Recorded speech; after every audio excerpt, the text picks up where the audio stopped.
And we are back here on the GSMC Baseball Podcast. And for the second part of the show, we are going to talk about the manager and the shortstop for the Texas Rangers here, Corey Seager and Bruce Bochy.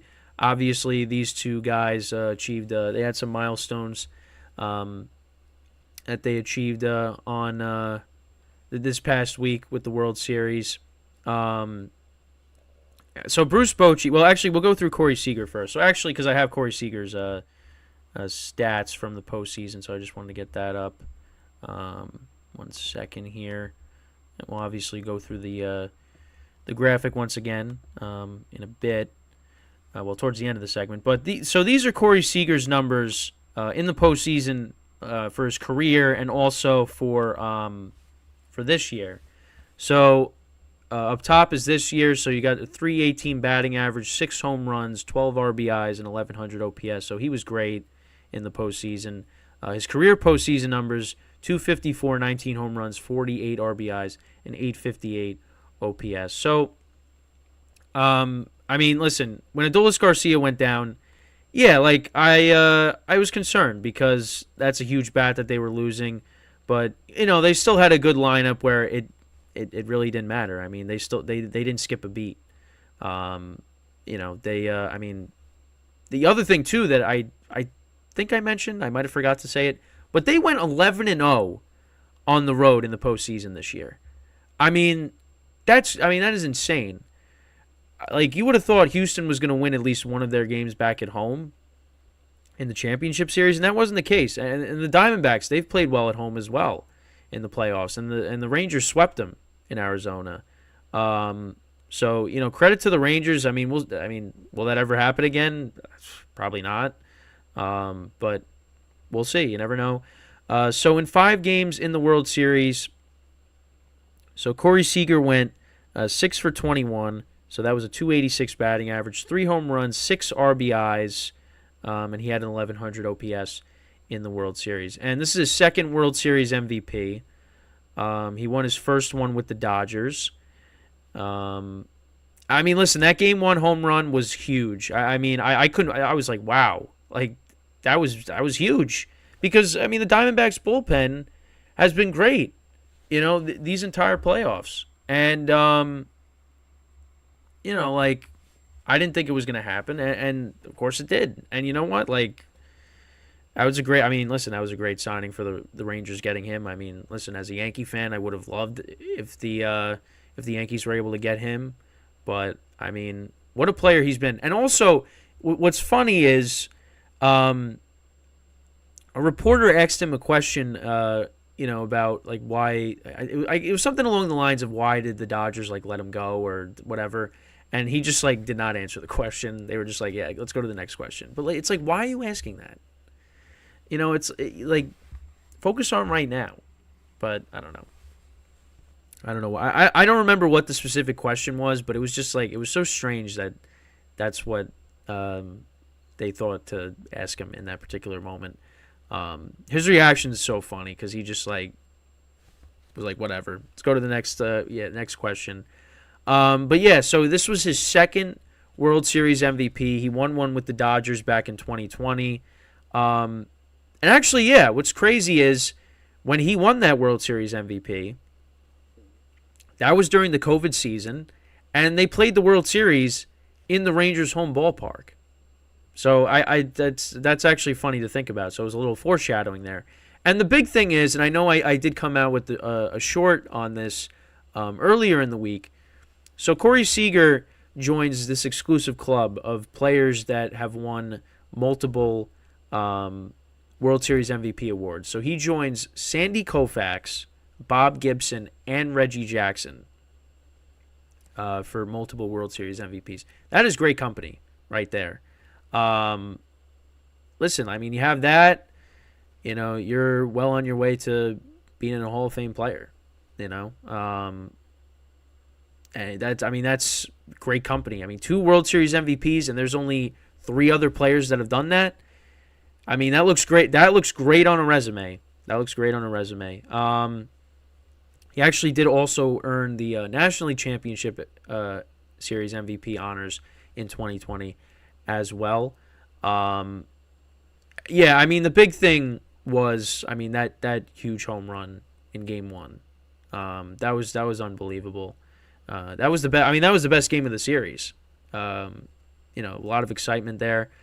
Um, so Seager has a total of 19 playoff home runs, with only Derek Jeter ahead of him.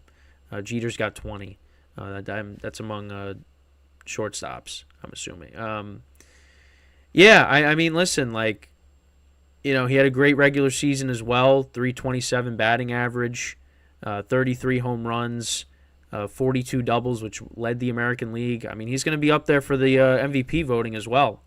So congratulations to Corey Seager on a great season, and capped off with the World Series MVP. So then also we move on now to talking about Bruce Bochy.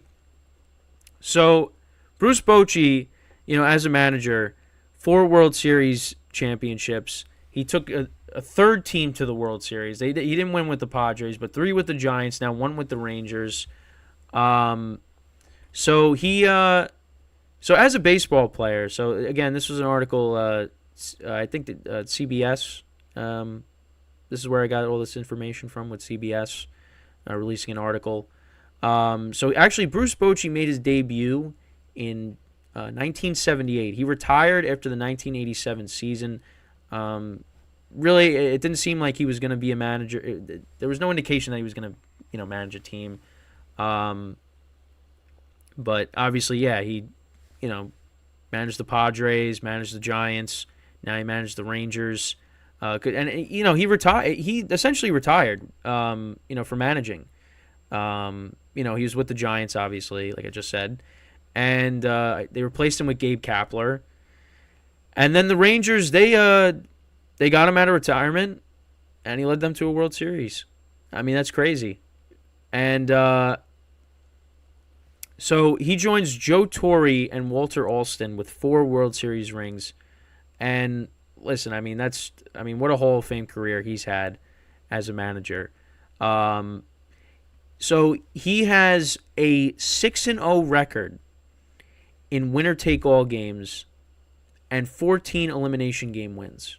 I mean, that's unbelievable. And those Giants teams that he managed were great teams as well. Obviously it helps when you got Madison Bumgarner, who was unbelievable in the postseason. Pablo Sandoval and Buster Posey, Hunter Pence, all those guys, Tim Lincecum. Just a bunch of throwbacks with a lot of these names. Because a lot of these guys are gone now. I mean, Brandon Belt's still playing. Well, he might not be playing anymore. Posey recently retired, a couple years ago. Brandon Crawford. A lot of these guys are gone.